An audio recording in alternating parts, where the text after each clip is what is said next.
Hello Internet, I'm the Disney Brain, and it's official. I've dunked my head so firmly into the Toku barrel that I feel like I might accidentally call my boss Wagamao someday. Not only am I watching and enjoying several different Sentai, including finally starting Jetman, I've seen some of Kamen Rider Drive, I've witnessed the embodiment of sex appeal himself, and I've experienced about half of Kamen Rider Waz because, let's not kid ourselves, this guy runs the show. It's been an exciting time, and this does give us as a community a lot more to discuss in this great big world of colorful suits and rubber monsters, so who knows what I'll get into next. But for now, it's high time we discuss Shinkenger, a show that's almost universally recognized as better Samurai, while Samurai itself is recognized as being a near verbatim Shinkenger clone. But the real question is, why? If they are so very similar, why is their reception so very different? We as a fanbase are obviously no strangers to Ranger Sentai comparisons, and I'd like to think I know just enough about Sentai at this point in time to say with confidence that said comparisons aren't nearly as one-sided as some would have you believe, and usually I would try to stay away from that kind of conversation because it tends to come at the expense of viewing either spandex-suited adventure as their own thing. But after having watched all of Shinkenger, and of course already having watched all of Samurai, in addition to reading up on John Sakura's iron-fisted showrunning, it becomes almost impossible to ignore those factors. And I'll admit, I had no idea just how big those aforementioned factors were during most of our previous discussions on Samurai. So, in addition to looking at Shinkenger as a season of Sentai, we'll spend some time discussing how that eventually translated to Samurai, quite literally in this case. Watching the first few episodes of Shinkenger felt like the highest form of deja vu.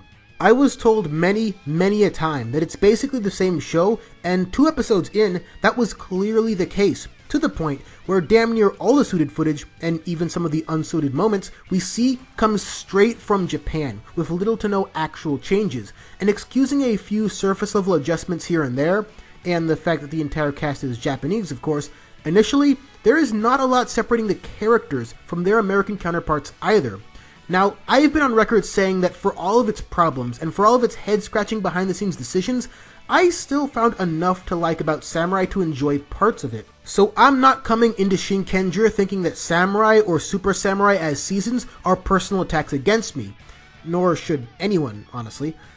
It didn't happen overnight, but over time, Shinkenger started to reveal its true colors, started to inform me as to why it was so highly regarded among the Toku community, and what I've found is that all of it comes down to how the characters grow and coalesce.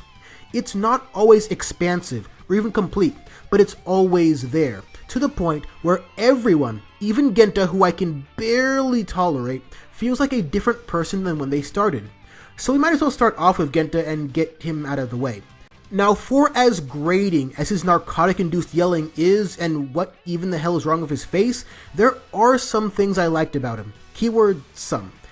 I think because of how Takeru works as a character relative to his Western counterpart, his connection to Genta had a bit more depth to it. The Shiba name isn't actually his until the show almost ends, so he has the same amount of claim to this lifestyle as Shinken Brown does, except it's forced upon him, and not the other way around, which we'll get to, don't worry. The ways and means he does eventually inherit the Shiba name were dumb, because how does a 14-year-old adopt anyone, but whatever. But because of that detail, Genta also being an illegitimate samurai provides a point of connection there, albeit one that isn't fully explored. Since, unlike Takeru and Kotoha's connection, without the context of plot spoilers, we have only so much evidence to believe in the reasoning behind that connection to begin with. But if that is what they were going for, pretty decent detail. Beyond that, Genta has a couple good moments here and there, namely with his Zord Daigoyo winning over Ryunosuke and his focus episode with the Golden Curry, which, while problematic in areas, was a character high point for him. But his usual place as a tonal aberration of what the show normally presents itself as being was a bit much. I just don't think there was enough of a real character there, in comparison to Mako for example, to really cling to. So it comes off as way too loud and incredibly obnoxious without a real reason to be either. Hate to say it, but he's Sentai Dax Low with better focus episodes, because he too does not ever shut up, to the detriment of the show more times than not. Ryunosuke I also wasn't a big fan of, mainly because all the worship culture I've whined incessantly about as it pertains to Kevin's relationship with White Jesus is also embodied by the original version of the character. Except, I think it might actually be worse here early on. And that's the difference, I think. Ryu starts off on a lower hill, but he maybe reaches a higher plateau, if only by relaxing a bit and not being an obsessive fanboy. And I think that's a solid enough kind of character arc for him. There is still a clear sense of respect moving forward, but he avoids a lot of the more annoying tendencies in later episodes, or acts as they're called here. However, I do think there's a major inconsistency with his character, and the others to a lesser extent, as it relates to the aforementioned Shinkenger Brown. In one of the funnier episodes of the show, this random American dude wants to become a samurai, so Ryu ends up begrudgingly training him for a while. Really good episode, but here's the issue they create. They do well to establish that anyone can embody the spirit and the heart of a samurai, including contributing to the battle. Hell, the team even sort of encourages Ryu with his training. But this makes their initial rejection of Genta a complete backtrack. Genta, at the point of his arrival, has proven far more skilled, very willing to learn, and came with his own Zords to boot. But Shinkenger Brown is never brought up, neither in name nor in impact at all, during the Genta acceptance arc. There is not too many gaping plot concerns in this season, but this is one of the bigger ones. So, if only by way of opting out of a direct Shinkenger Brown adaptation, Power Rangers technically handles that plot point a little bit better. Now, this has sounded harsh so far, granted, but those two characters are really the only ones that didn't quite work for me. G didn't make too much of an impact either way, so not really much to say about him, but even he got to have a neat little family moment in the middle of proceedings, which is a good way to segue into the next three characters. So, let's discuss Chiaki, the wonderful slacker. Chiaki initially is one of the more complete versions of this type of character as far as Toku goes. Everything from his mindset to his body language does well to contribute to his characterization. If you've seen literally any show at all, you already come in understanding that he'll eventually be challenged to change, and he does in a very, very gradual way, and oftentimes not even in a direct ways.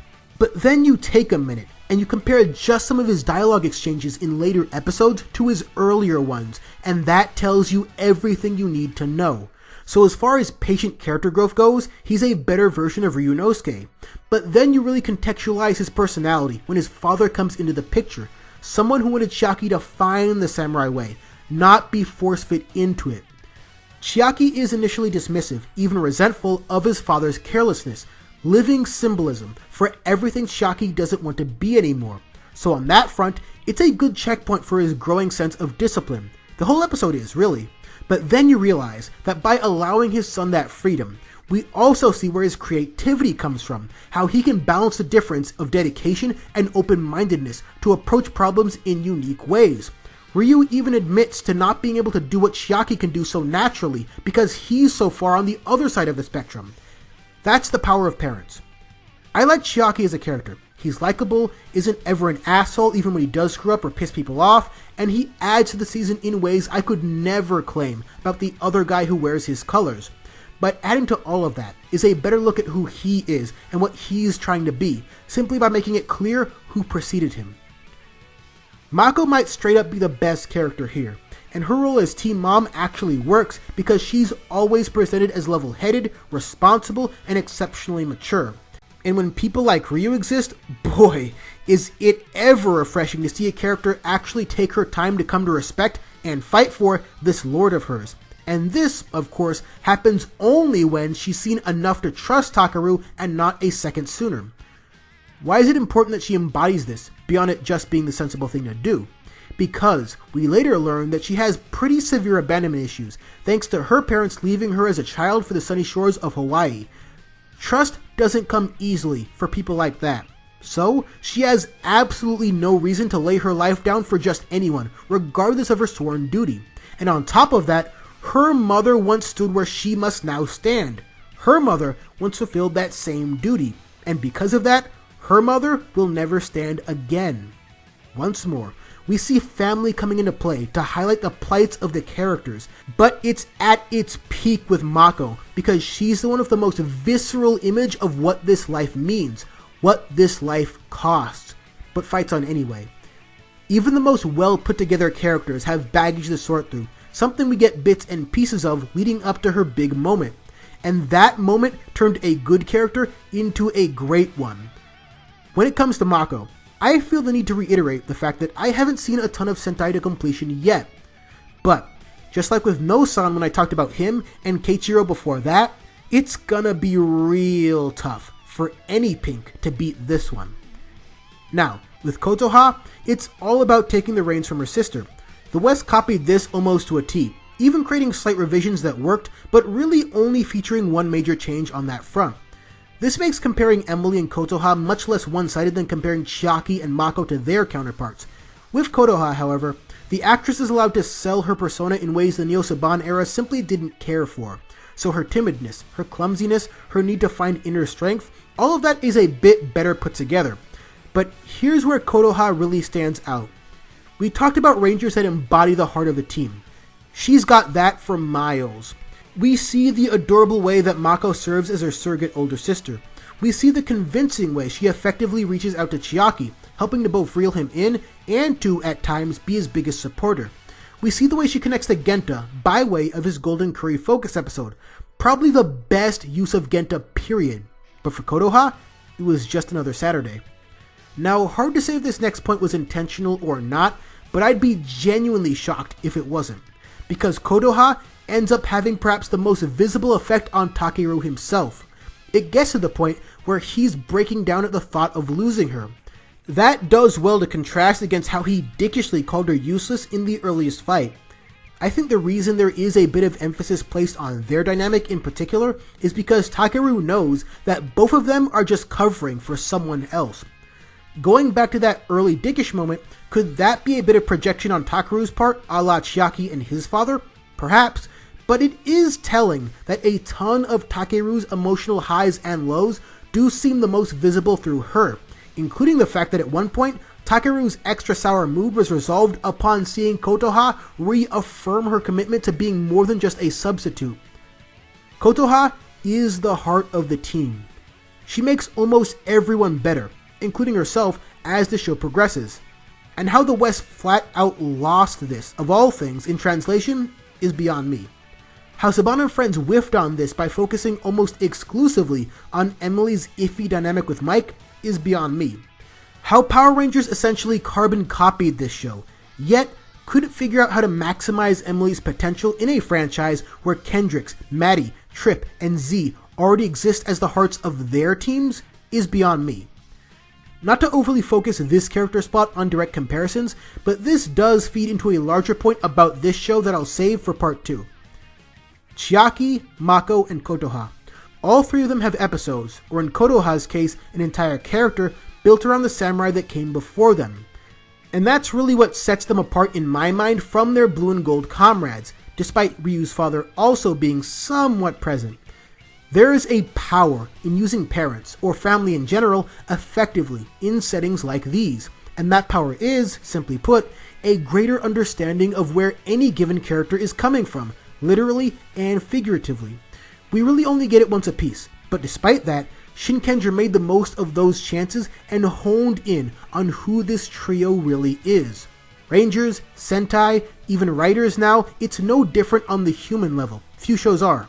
All three are people first, and the more real they seem, the more they can connect to us, resonate with us, maybe even teach us something about ourselves, even without the complete picture of who they are. And that's really what it comes down to with Shinkenger. Tonally, it's a dour ride at times without ever being bleak. It doesn't really understand how to work in energetic individuals in the same way Kyoryuger does, and the story is fairly non-existent until the very end, and even then, it's not exactly a strength of theirs. But every member of this team, yes, even Genta, has these poignant moments of personal growth. Sometimes it's as big as Mako facing both her parents, staring directly at the reality of what a life of fighting might lead to. Sometimes it's Kotoha realizing that she is the true Shinken Yellow, and that, in spite of her replacement status, she's worked hard enough to earn that title. There is no shortage of character moments like those, but what we also see here are these tinier moments, small details that continually add up to a larger whole. And that all really starts when G reminds Takeru about the embarrassing side of his childhood, which will bring us to Big Red himself in part 2. This ended up being an alarmingly larger script than I anticipated, especially compared to my other Sentai reviews. But given how tied the act of reviewing this particular season is to the inescapable Ranger comparisons to come, I thought it best to handle most of that in its own video, alongside discussing Takaru, of course, the villains, and what I believe to be the singular, most invaluable aspect that really makes Shinkenger what it is. And while we're all waiting for that, you know what would really make me love you guys even more? Checking out Chronic Storm 2, which is about halfway done on Wattpad right now. Give it a read, let me know what you think, let me know how you think the story is progressing, all that stuff. I don't yet know if there'll be a viewer competition sort of thing for the completion of this story, but if there does happen to be one in the future, might as well get a head start now. But until then, thanks for watching.